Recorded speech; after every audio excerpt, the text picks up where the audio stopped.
Good morning to all of mission study members. स्वागत है आपका हमारे यूट्यूब चैनल मिशन स्टडी में।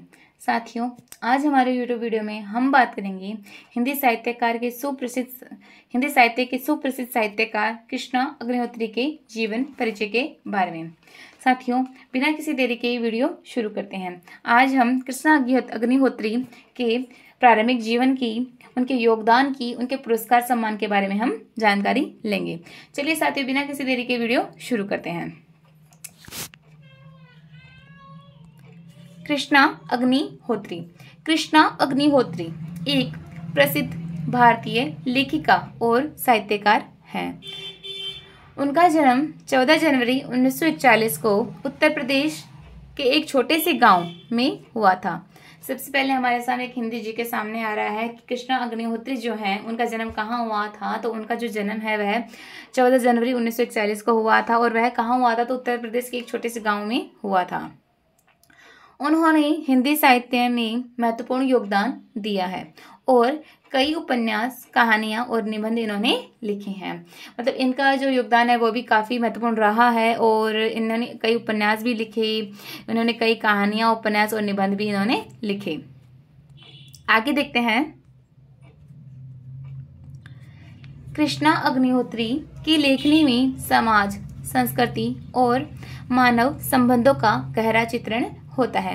उनकी कई कृतियां न केवल साहित्यिक दृष्टि से महत्वपूर्ण हैं, बल्कि वे सामाजिक मुद्दों पर भी प्रकाश डालती हैं।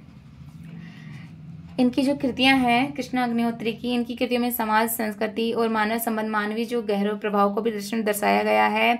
और यह साहित्यिक दृष्टि से भी नहीं बल्कि सामाजिक दृष्टि से भी बहुत महत्वपूर्ण है। उनकी कुछ प्रमुख कृतियां निम्नलिखित हैं। तो अब इनके सामने हमारी कुछ प्रमुख कृतियां हैं जो हम इस प्रकार देखेंगे। पहली कृति है कसौटी। यह उपन्यास रिश्तों की जटिलताओं और समाज में व्याप्त चुनौतियों को दर्शाता है। कसौटी जो उपन्यास है रिश्तों की जटिलताओं और समाज में व्याप्त चुनौतियों को भी दर्शाता है। आगे देखेंगे हम।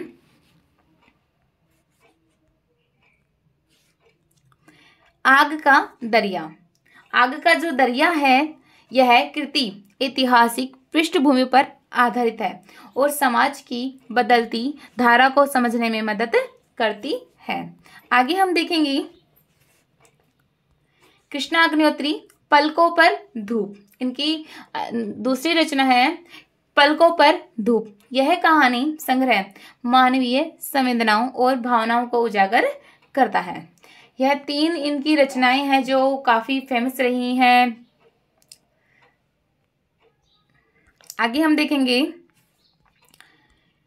कृष्णा अग्निहोत्री की लेखनी में गहराई, संवेदनशीलता और विचारशीलता का समावेश है जो पाठकों को प्रभावित करती है।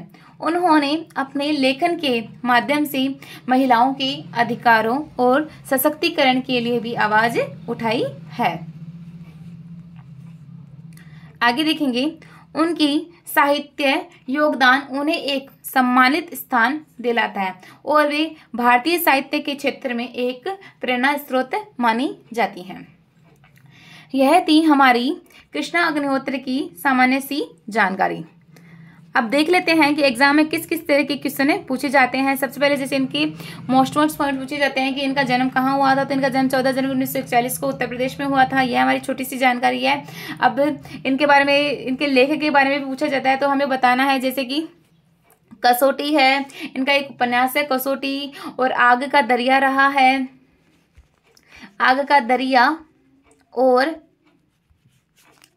तीसरी इनकी रचना रही है पलकों की धूप। इनकी ये 3 रचनाएं रही हैं जो जिसी से इनकी पहचान होती है। कृष्णा अग्निहोत्री की पहचान होती है पलकों की धूप, इन्हीं से इनकी पहचान होती है। इसी के साथ साथियों आज का हमारा ये वीडियो कंप्लीट होता है। Thanks for watching and keep supporting. मिलते हैं अगले वीडियो में। अगर आपको हमारा यूट्यूब वीडियो पसंद आता है तो आप इसे लाइक करें, शेयर करें, सब्सक्राइब करें। Thanks for watching.